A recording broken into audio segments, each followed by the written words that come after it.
Really glad, Rachel, that you can be here to teach us about how to give a talk about Great Salt Lake. We are interested in doing it right. I looked at your bio on the Grow the Flow website and learned a lot about you that I didn't know. You're currently the event manager and a senior staff member at Grow the Flow, and you manage all the volunteers, which are many. You have done a lot of things in your life as an ecologist and doing restoration work in Tooele and Iron counties. Something that really struck a chord for me was that you have a background as a certified water efficient landscaper. And so I already wrote Rachel and already got a response back on a question about our document that we're working on. So really appreciate that input Yeah, early.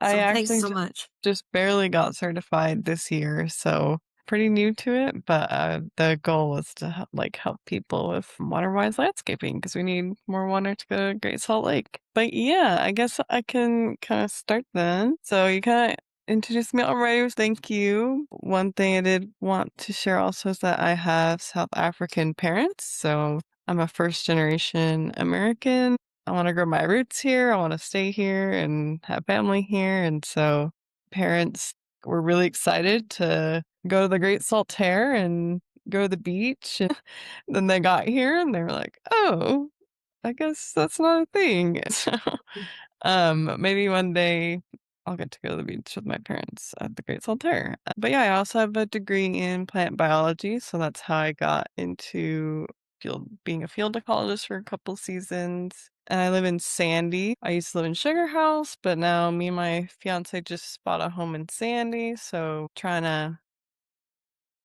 get in touch with Kurt Cullimore and make him a Great Salt Lake ally. We'll see about that, but that'll be hopefully good since I'm a constituent now. I'm getting married in August, so that's exciting news. And I want to share that I'm a Buddhist since we're in the Interfaith Action Coalition. Excited to be here. For me, the Great Salt Lake is an opportunity to practice loving compassion, and that means not just for our friends, but for our enemies too. And I think the Great Salt Lake is one of those issues where it can be really uniting, especially with everything going on in the country right now. I also attended Catholic school and was raised Christian. I went to Judge Memorial Catholic High School. If you guys are familiar, but yeah, that's kind of my spiritual background. And then these are just two native plants from Utah that are penstemon. So there's two different kinds here that I think are pretty, kind of shows the difference between the two species. Today, we want to talk about why we're doing Great Salt Lake talks, what a talk looks like. I think a lot of us have seen many Great Salt Lake talks, but maybe choosing what kind of talk to give. And then we'll go into just various tips and stuff from my experience and Girl Flow's experience, the kind of mindset that helps for giving presentation and what do we want to ask people to do at a presentation. So yeah, that's what we'll cover. I just wanted to start off by kind of opening it up to everyone else and ask a couple of questions to ground ourselves in why we're doing these presentations in the first place. I think it's obvious to all of us here who are very involved with Great Salt Lake, but I think for other volunteers and your everyday Joe, it might help to know the why and the reason behind how it leads to more water to the lake. So yeah, I guess we can kind of go around. There's not much of us, maybe in one or two bullet points share why would we want to give a presentation to communities about Great Salt Lake. So I guess I'll just pick someone to go first. How about Kate? Yeah, I think the first thing that comes to mind is that people care about what they know about. And for so many people that live here in Utah, I know a lot of people that know of the Great Salt Lake and they know something's wrong, but they don't know a lot about it. It's so easy for people to get passionate about something when they know that there's an issue and they know that it's a problem that can be solved. And so that's what comes to mind here is that it's information leads to care and informed decision making. You want to pass the baton? Sure, Joan. Yeah, well, everything that you said, and it's I'm always surprised when I find out that some people don't know what's going on about Great Salt Lake. But then again, everybody has so much going on, and, young families just trying to raise their families and get to work, get home, get the kids fed, make sure homework gets done and get them to bed. And then they're totally exhausted and they go to bed, even though we are all plugged into what's going on with Great Salt Lake. Other people don't know, and it's not because they don't care. It is because they are trying to just take care of the regular, everyday things of life, and that's all they can manage.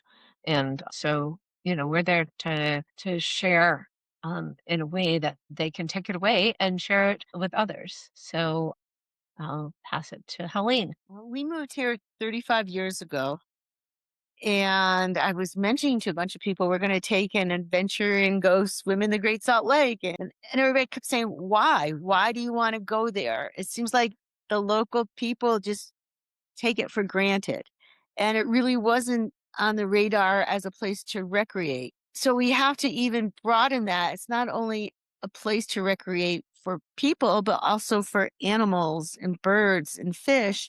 So we can extend that to species other than ourselves, as well as a common denominator. I mean, we're all from different faiths, but a common denominator is we all breathe the same air. And with a disappearing Great Salt Lake, how important it is for people to be aware of what's going to happen with the air pollution. And I mean, I think it's just bringing about awareness. And Becky.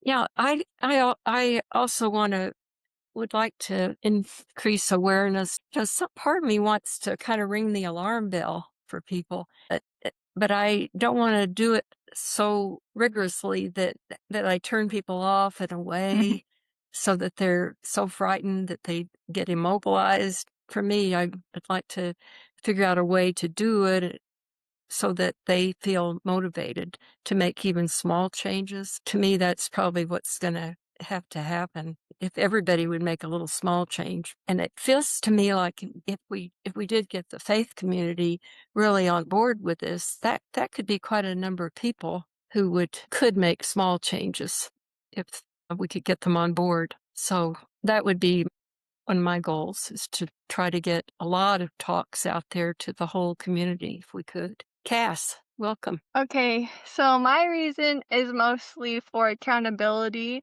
like to make your representatives to be accountable for their actions and like what policies that they're rolling out and voting on. Like a lot of people, they don't know that this is happening, so they also don't know like what their representatives are doing about it and what they're affecting and what they can do, which is a really big action item I know you guys hit on. So that's my big reason. Yeah, nice. I think you guys all put it perfectly and definitely empathize a lot. I think for Grow the Flow, we definitely kind of saw that need of there's all these different communities that just aren't aware of what's going on. And so we started out going with mostly community councils, neighborhood community councils, which are just made up of people. It's like there are elected positions in it, but it's not like official government, if that makes sense. And so those have been really low stakes, good way to start just like testing our presentation format and seeing how it goes. And the goal is that by the next legislative session, we're really good at giving a Great Salt Lake presentation. We have other volunteers who can like give presentations and they can like do it in different communities, like wherever they are at. And then if there's all these presentations about Great Salt Lake going on, right up before the legislative session or during the legislative session, then those people that are going to their community councils and involved that way, that they're way more likely to also get involved legislatively at the Hill. And so they'll like take the knowledge from the presentation and can bring it to their own community and then bring it to the legislative session. So it's all interconnected. But yeah, that's for Grow the Flow. That was our intention with like giving presentations and teaching other people how to do presentations. But yeah, Joan, did you raise your hand? Yeah, so there's also something called the interim, and this is where the legislators cook up all the bills that they're going to be putting through or trying to pass in the regular session of the legislature, and it starts now. It starts ramping up in June and July, and then it's going full steam by August, September, October, November, December.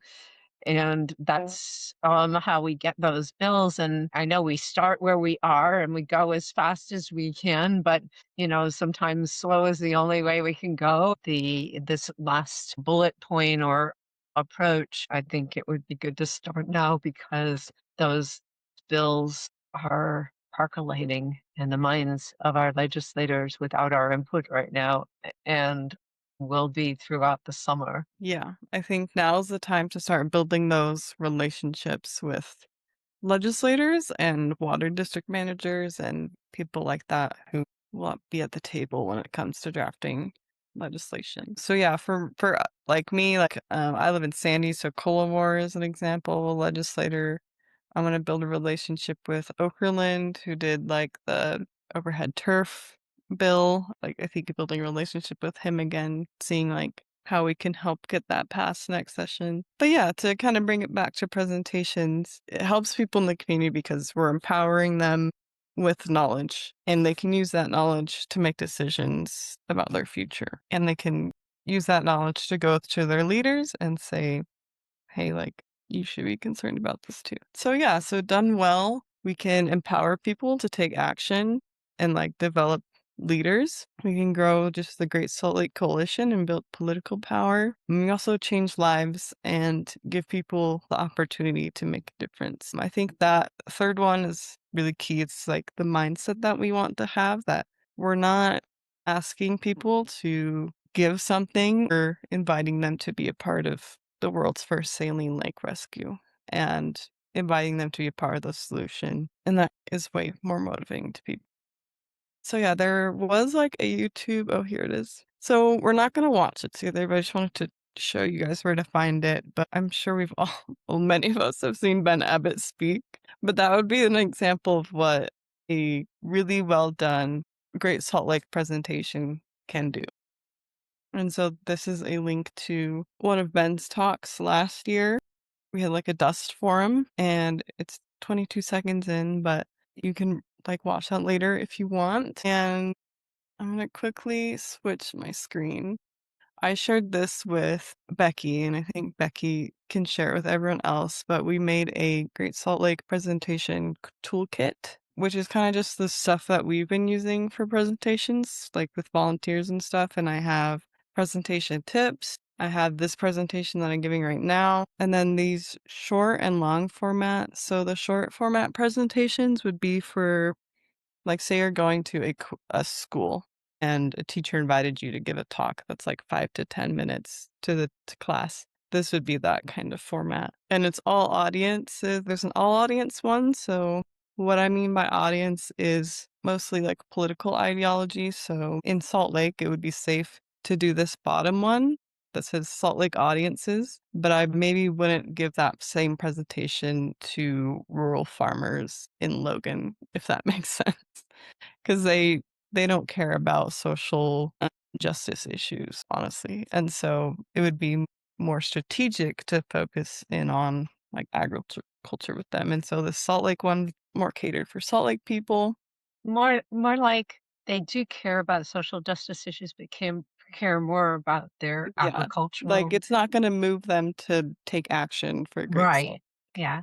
So that's like what we're trying to be mindful of before you give a presentation, is think of who your audience is, and what might resonate with them. This long format one, that's all audiences, is very like non-political. It's just like a bunch of facts. We can quickly look at it. It's just like a bunch of informative facts about Great Salt Lake, and you guys can feel free to use this presentation. But it goes into like the economics, which resonates with a lot of people, like the history. There's kind of just something for everyone in it. It goes into the science, but this would be the longer format, 30 to 45-minute presentation that would be more involved. So yeah, feel free to use this presentation toolkit and also ask me any questions, but that's how you would give a presentation.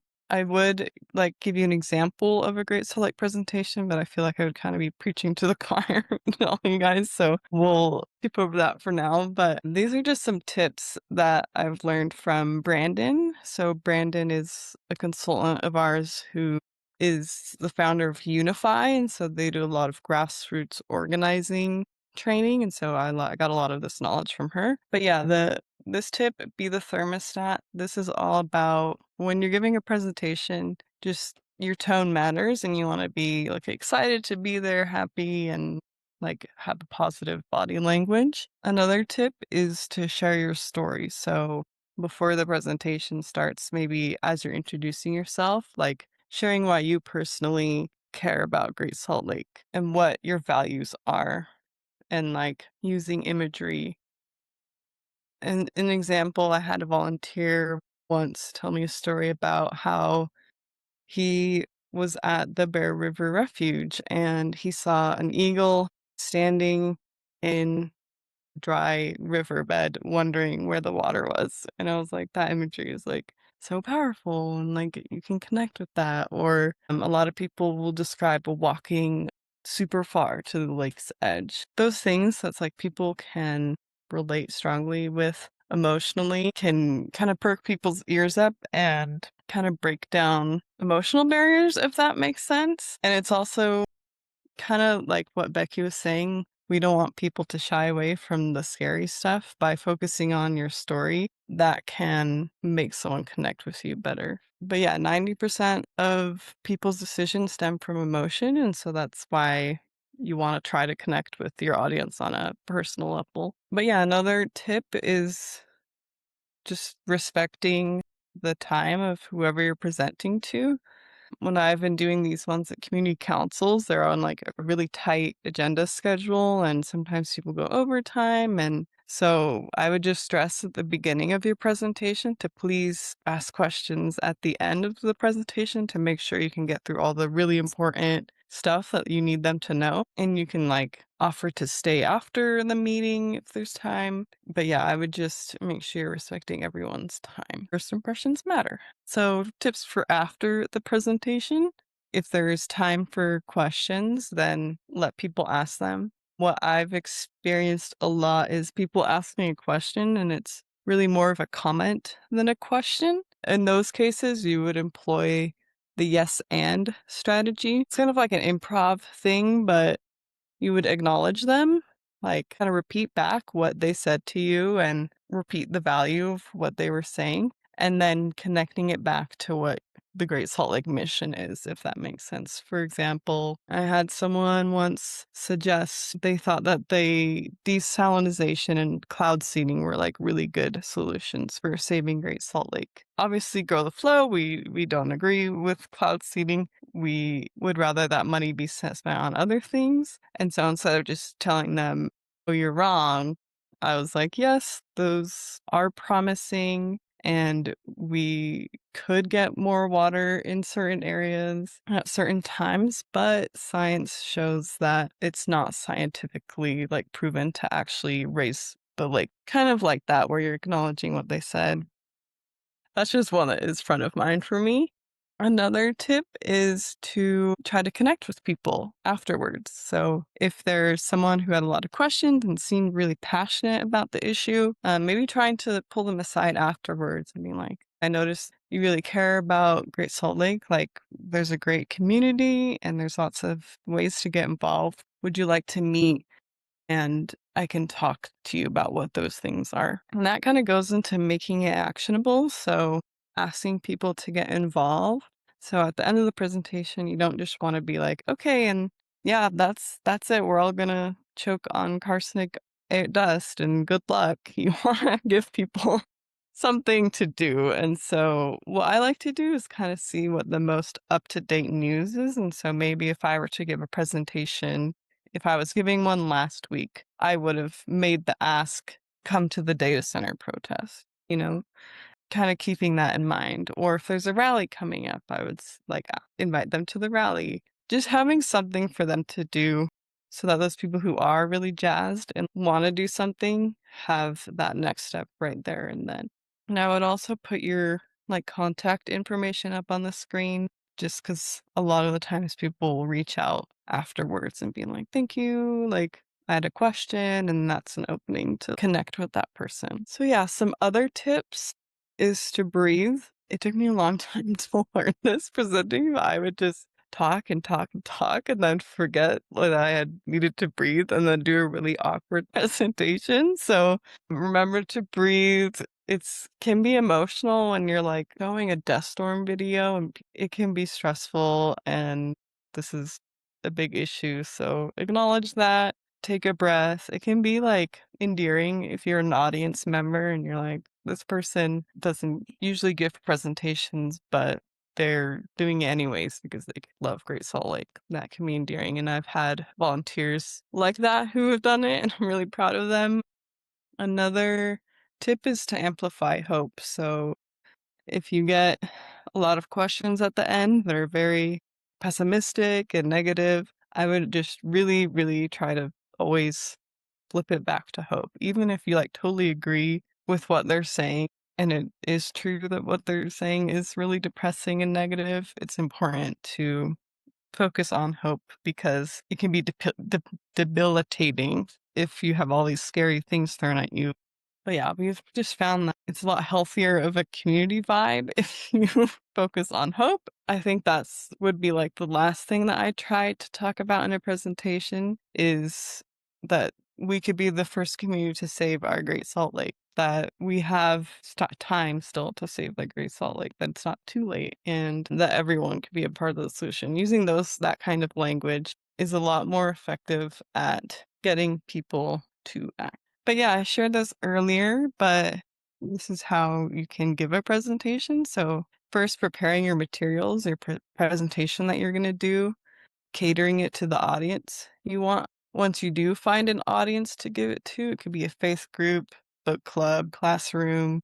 I like to double check with the organizers that there aren't any specific questions that the group might be wondering about. As an example, once I presented to the sustainability committee and they were wondering about waterwise landscaping, of course, and so it was more catered towards that.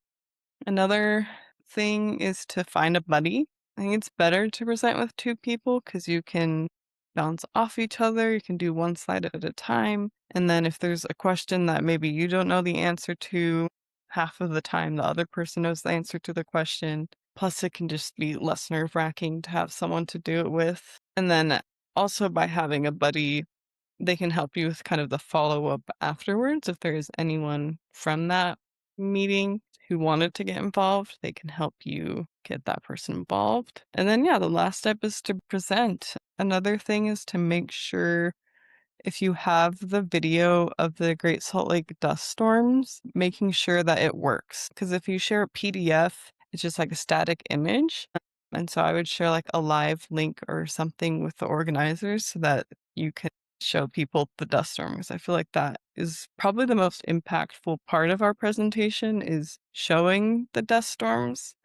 Follow up with organizers after the presentation to thank them and ask how you can stay connected and support each other after the fact. Because sometimes they'll have like an event that maybe you can go table at or connections with important people that they might have that you can leverage. So I would keep that in mind.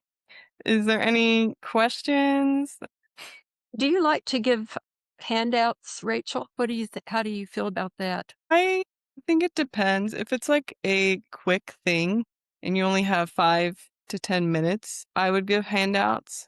If it's like a 30-minute presentation, it might be more impactful to like have like a volunteer sign up thing, something more actionable, or like a letter that they can write to their letters. Does that make sense? Like having something they can like go home with. But yeah, that's what I would suggest. It's a good idea. My biggest thing I get nervous about is the questions part about the end because I feel like I can't always answer all the questions or don't know all the info. So do you have any tips for like the Q&A or the questions part at the end? Yeah, for sure. There's people can ask hard questions. It's okay if you don't know. You can just be honest and say, that's not really where my expertise lies, but I do know someone who does know that and I can connect you with them. And maybe afterwards you can pull them aside and be like, did you still want the answer to that? I can connect you with blah blah blah. Because I think being humble instead of like trying to make something up is a lot better. That makes sense. Do you get that same interaction with city councils or places like more politically that you're giving those presentations? Yeah, I've only done like government body with the West Jordan Sustainability Committee. And they were even then they were pretty low on like the government totem pole, if that makes sense. The only thing was they were like, oh, like all the stuff they were like, oh, we kind of knew that already. That's where like just being mindful of your audience, maybe doing like 30 minutes of research the day before on your audience and just making sure like trying to anticipate what they might ask, if that makes sense. But yeah, most of the time people are really graceful, and if you don't know, they're like, okay. So Have you spoken to League of Women Voters? Has there ever been a presentation to that very active body? yeah, so Susie Estrada's the chapter president, I believe. And we haven't presented to them, but I think they were more interested in kind of the same thing where we would teach them how to present on Great Salt Lake to their own members. Yeah, that would be a good idea to partner on that or do a joint endeavor with the League of Women Voters. It's a large group and they're very active. And can I ask you a personal question? Yeah. I have no right to ask, but you're keeping your maiden name, are you? Yeah, I am actually. Yeah. I love that. Yeah, another like definitely the lake is a big reason. Another big reason is I'm a first generation American, and so kind of want to keep my name to reflect that. Well, yeah, thanks for having me, you guys. I'm gonna skedaddle, but here's my email. If you have any questions or ideas, or if you have a presentation that you schedule and want to talk it over before you do it, I'd be happy to do that. Well, thank you.